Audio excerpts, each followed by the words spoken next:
KRS ಜಲಾಶಯದಿಂದ ಬೆಂಗಳೂರಿಗೆ 6ನೇ ಹಂತದ ಯೋಜನೆ ಅನುಷ್ಠಾನ. ಜಿಲ್ಲೆಯ ರೈತರಿಗೆ ಜಲ ಸಂಕಷ್ಟ. ಮಳವಳ್ಳಿ ಪಟ್ಟಣದಲ್ಲಿ ಖ್ಯಾತ ಜಲತಜ್ಞ ಅರ್ಜುನಹಳ್ಳಿ ಪ್ರಸನ್ನಕುಮಾರ್ ಹೇಳಿಕೆ. ಕೆಆರ್ಎಸ್ ಜಲಾಶಯದಲ್ಲಿ ದೂರದೃಷ್ಟಿಯ ಯೋಜನೆ ಅನುಷ್ಠಾನವಿಲ್ಲದೆ 6ನೇ ಹಂತದ ಯೋಜನೆಯಿಂದ ಜಲಯುದ್ಧ ಸನ್ನಿಹಿತ. ರೈತರ ಆತಂಕ. ಜಿಲ್ಲೆಯ ರೈತ ಬಾಂಧವರೇ, ಪ್ರತಿಭಟನೆ ಮತ್ತು ಹೋರಾಟ ಬೇಡ. ನ್ಯಾಯಾಧಿಕರಣದ ಮೂಲಕ ಕಾನೂನು ಹೋರಾಟಕ್ಕೆ ಸನ್ನದ್ಧರಾಗಿ. ಅರ್ಜುನಹಳ್ಳಿ ಪ್ರಸನ್ನಕುಮಾರ್ ಸಂದೇಶ.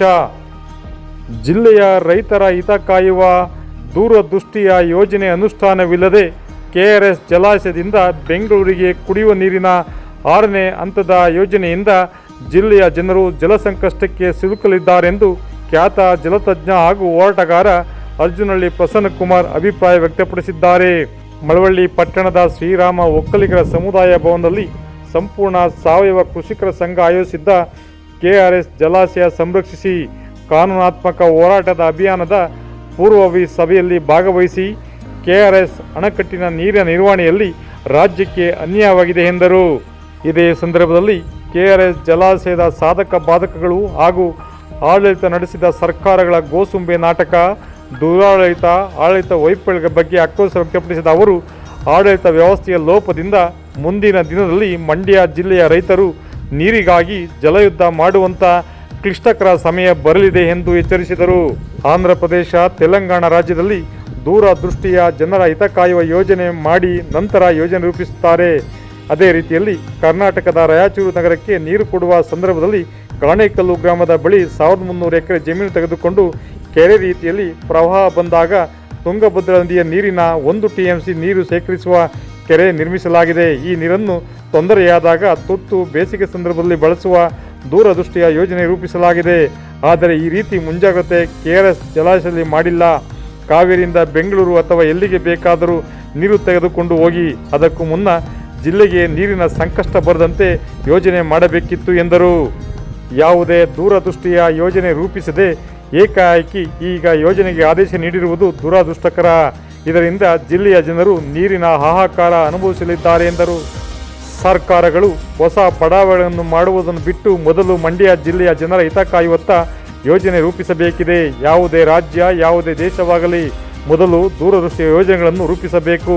ಪ್ರವಾಹ, ಮಳೆಗಾಲ, ಹೆಚ್ಚಿನ ನೀರು ಹೊರಹೋಗದಂತೆ ತಡೆದು ಒಂದು ಕಡೆ ಶೇಖರಿಸುವ ಯೋಜನೆ ಜಾರಿಗೆ ತರಬೇಕು. ಇದರಿಂದ ಮುಂದೆ ಬೇಸಿಗೆ ತುರ್ತು ಸಂದರ್ಭದಲ್ಲಿ ಈ ನೀರು ಬಳಸಬಹುದಾಗಿದೆ. ಇದರಲ್ಲಿ ಭವಿಷ್ಯದಲ್ಲಿ ಸಂಭವಿಸುವ ಜಲಯುದ್ಧವನ್ನು ತಪ್ಪಿಸಬಹುದಾಗಿದೆ ಎಂದರು. ಜಿಲ್ಲೆಯ ಜನರು ಪ್ರತಿಭಟನೆ ಹಾಗೂ ಹೋರಾಟದ ದಾರಿ ಬಿಟ್ಟು ನ್ಯಾಯಾಧಿಕರಣದ ಮೂಲಕ ಕಾನೂನು ಹೋರಾಟ ಮಾಡಬೇಕು. 6ನೇ ಹಂತದ ಯೋಜನೆ ವಿರುದ್ಧ ಜಿಲ್ಲೆಯ ಜನರು ನ್ಯಾಯಾಧಿಕರಣಕ್ಕೆ ಹೋಗಬೇಕಿದೆ. ಇಡೀ ಜಗತ್ತಿನಲ್ಲೇ ಯಾವುದೇ ನ್ಯಾಯಾಧಿಕರಣ ಪ್ರಾಧಿಕಾರ ಕುಡಿಯುವ ನೀರಿನ ಪ್ರಮಾಣ ಇಷ್ಟೇ ಎಂದು ನಿಗದಿ ಮಾಡಿಲ್ಲ ಎಂದರು. ಮಂಡ್ಯ ಜಿಲ್ಲೆಯ ಜನರೇ ಜಾಗೃತರಾಗಿ, ಎಚ್ಚರಗೊಳ್ಳಿ. ಇಲ್ಲದಿದ್ದರೆ ಮುಂದಿನ ಭವಿಷ್ಯದಲ್ಲಿ ನೀರಿಗಾಗಿ ಜಲಯುದ್ಧ ಆರಂಭ ಮಾಡಬೇಕಾಗುತ್ತದೆ ಎಂದು ಅವರು ಈ ಸಂದರ್ಭದಲ್ಲಿ ಎಚ್ಚರಿಸಿದರು. ಇದೇ ಸಂದರ್ಭದಲ್ಲಿ SB ಸಂಸ್ಥೆಯ ಅಧ್ಯಕ್ಷರಾದ ಶಿವಲಿಂಗಯ್ಯನವರು ಕೆಆರ್ಎಸ್ ಜಲಾಶಯದ ಒಳನೋಟ, ಹೊರನೋಟ ಹಾಗೂ ಸಂಕ್ಷಿಪ್ತ ಮಾಹಿತಿ ನೀಡಿದರು. ಸಭೆಯ ಅಧ್ಯಕ್ಷತೆಯನ್ನು ಸಂಪೂರ್ಣ ಸಾವಯವ ಕೃಷಿಕರ ಸಂಘದ ಅಧ್ಯಕ್ಷ MN ಮಹೇಶ್ ಕುಮಾರ್ ವಹಿಸಿ ಮಾತನಾಡಿ, ಕೆಆರ್ಎಸ್ ಜಲಾಶಯ ಸಂರಕ್ಷಣೆ ಮಾಡುವತ್ತ ಜಾಗೃತರಾಗಬೇಕು. ನೀರಿಗಾಗಿ ಜಿಲ್ಲೆಯ ರೈತರು ಕಾನೂನು ಹೋರಾಟಕ್ಕೆ ಸಿದ್ಧರಾಗಬೇಕಿದೆ ಎಂದು ಕರೆ ನೀಡಿದರು. ಇದೇ ಕಾರ್ಯಕ್ರಮದಲ್ಲಿ ರೈತ ಸಂಘದ ಮುಖಂಡ ಬೋರಯ್ಯ, ಶಿವಲಿಂಗಯ್ಯ, ಎಂಡುವಾಳು ಚಂದ್ರಶೇಖರ್, ಸಂಪೂರ್ಣ ಸಾವಯವ ಕೃಷಿಕರ ಸಂಘದ ಪದಾಧಿಕಾರಿಗಳು, 100 ರೈತರು ಭಾಗವಹಿಸಿದ್ದರು. ವಿಶೇಷ ವರದಿ ಮಾಗನೂರು M. ಶಿವಕುಮಾರ್, ಮಾಮರ ಮೀಡಿಯಾ, ಮಳವಳ್ಳಿ. ಕಾಣೇಕಲ್ಲನ್ನು 1300 ಎಕರೆಯನ್ನು ಸರ್ಕಾರ ತಗೊಂಡು 1 TMC ಆ ನೀರನ್ನ ಪ್ರವಾಹ ಬಂದಾಗ ತುಂಗಭದ್ರಾ ಎಡದಂಡೆ ನಾಲೆಯಿಂದ ಅದನ್ನು ತುಂಬಿಸ್ತಾರೆ. ಪ್ರವಾಹ ಬಂದರೆ ಮಾತ್ರ ತುಂಬಿಸ್ತಾರೆ.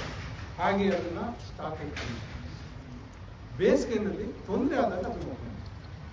ಸೊ ಹೀಗೆ ನೀವು ಕಾವೇರಿ ನದಿಯಿಂದ ಬೆಂಗಳೂರು ತನಕ ಇದ್ದರೆ ಮದ್ರಾಸ್ ತನಕ ವಾಟರ್ ಶೆಡ್ಗಳು ಮಾಡ್ಕೊಂಡೋಗಿ ಪ್ರವಾಹ ಬಂದಾಗ ನೀರನ್ನು ಅಲ್ಲಿ ತುಂಬಿಸ್ಬೋದು. ಈಗ ಹೋದ ವರ್ಷ ಪ್ರವಾಹ ಬಂದಿದೆ, ನೀವು ಒಂದು 15 TMC ತುಂಬಿಸ್ಕೋಬೋದಾಗಿತ್ತು. ಈಗ ನೀವು ಲೇಔಟ್ ಮಾಡೋಕ್ಕೆ, ಅದು ಮಾಡೋಕ್ಕೆ, ಇದು ಮಾಡೋಕ್ಕೆ ಯಾರಿಗಾರು ಕೊಟ್ಕೊಳ್ಳಿ. ನೀರನ್ನ ಹರಿದು ಹೋಗುವಂಥ ವೇಸ್ಟ್ ಆದ ನೀರನ್ನ ನೀವು ಶೇರ್ ಮಾಡ್ಕೊಳ್ಳಿ, ಸ್ಟೋರ್ ಮಾಡ್ಕೊಂಡು ಕುಡಿ. ಯಾರು ಬೇಡ ಅಂತಾರೆ? ಮೇಲ್ಗಡೆ ಮಾತ್ರ ತೆಗೆಯೋಕೆ ಅವಕಾಶ ಕೊಟ್ಟರೆ ಮಂಡ್ಯ ಸಂಪೂರ್ಣವಾಗಿ ಯಾವುದೇ ಕಾರಣಕ್ಕೂ ಅವಕಾಶ ಕೊಡಬೇಡಿ. ಹೆಂಗಂತ ಅಂದ್ಬಿಟ್ಟು ಹೊಡೆದಾಟ ಬಡದಾಟ ಗಲಾಟೆ ಬೆಂಕಿ ಹಚ್ಚೋದಲ್ಲ. ಕೋರ್ಟಲ್ಲಿ ಮಾಡೋಣ, ಕೋರ್ಟಲ್ಲಿ ಹೇಳೋಣ. ಇವ್ರು ಈಗೆಲ್ಲ ಹುಚ್ಚಾಬಿಟ್ಟೆ ನೀರು ತಗೊಳಕ್ಕಾಗೋದಿಲ್ಲ. ಈಗ ಹಾಕಿದಾರಲ್ಲ 31 TMC ಬೆಂಗಳೂರಿಗೆ ಕೊಡಕ್ಕಾಗಲ್ಲ. ಇವತ್ತು ಅರ್ಜಿ ಹಾಕಿದ್ರೆ ಬೆಂಗಳೂರಿಗೆ ಬರುತ್ತೆ 12 TMC ನೀರು ಬರುತ್ತೆ ನ್ಯಾಯಾಧೀಕರಣದ ಆದೇಶದ ಪ್ರಕಾರ. ಇಡೀ ಜಗತ್ತಲ್ಲೇ ಯಾವುದೇ ನ್ಯಾಯಾಧೀಕರಣ ಕುಡಿಯೋ ನೀರು ಇಷ್ಟೇ ಅಂತ ತೀರ್ಮಾನ ಮಾಡಿಲ್ಲ. ಕಾವೇರಿ ನ್ಯಾಯಾಧೀಕರಣ ಮಾತ್ರ ತೀರ್ಮಾನ 31 TMC ನೀರು ಕೊಟ್ಟರು ನಮಗೆ ಕುಡಿಯೋ. ಸೊ ಇಷ್ಟರಲ್ಲಿ ಬೆಂಗಳೂರು ನಗರ, ಮೈಸೂರು, ತುಮಕೂರು ಈ ರೀತಿ ನಗರಗಳೇನಿದ್ದಾವೆ, ಹಾಸನ, ಈ ಥರದ ನಗರಗಳಿಗೆ 51% ಕೊಟ್ಟಿದೆ. ಸುಮಾರು 16 TMC ನೀರನ್ನ ಈ ನಗರ ಪ್ರದೇಶಕ್ಕೂ 15 TMC ನೀರನ್ನ ಗ್ರಾಮಾಂತರ ಪ್ರದೇಶಕ್ಕೂ ಇವರು ಎಷ್ಟು ಬೇಕೋ ಅಷ್ಟನ್ನೆಲ್ಲ ಇದರಿಂದ ಡ್ರಾ ಮಾಡೋಕ್ಕೆ ಅವಕಾಶ ಇದೆ. Violation of the criminal act ಅಂತ ಸುಪ್ರೀಂ ಕೋರ್ಟ್ ಆಗುತ್ತೆ. ಯಾಕೆಂದ್ರೆ ಸುಪ್ರೀಂ ಕೋರ್ಟ್ ಇದನ್ನ ಎಂಡಾರ್ಸ್ ಮಾಡಿದೆ. ಕೋರ್ಟ್ಗಾಗಿ ಸ್ಟೇ ಕೊಡ್ತಾರೆ, ನಿಂತಿರ್ತಾರೆ. ಇಮಿಡಿಯೇಟ್ ಆಗಿ ಸ್ಟೇ ಹಾಕ್ಬೇಕಾದ್ರೆ 3 ತಿಂಗಳು ಓಪನ್ ಆಗುತ್ತೆ 3 TMC ನೀರು ಮೂಡುವಳಿಯಿಂದ. ಅದನ್ನ ನೋಡ್ಕೊಂಡೇ ಅವ್ರು ಮಾಡಿರೋದು. ಅದನ್ನು ನಿಲ್ಲಿಸಿ, ಇದನ್ನು ನಿಲ್ಲಿಸಿ.